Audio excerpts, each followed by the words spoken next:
Hi everyone, welcome to la Cosedora Nail Art. I'm Lady and today we will be doing this colorful design using la Cosedora Nail Art stencils. So let's do it!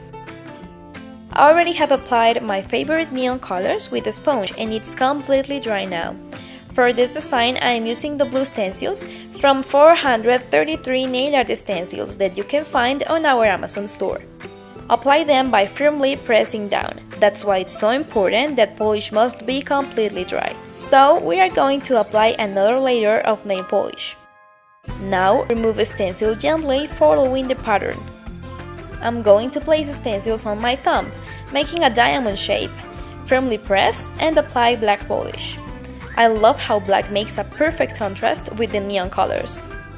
Remove stencil immediately and place them back on the white paper, so you can reuse them later.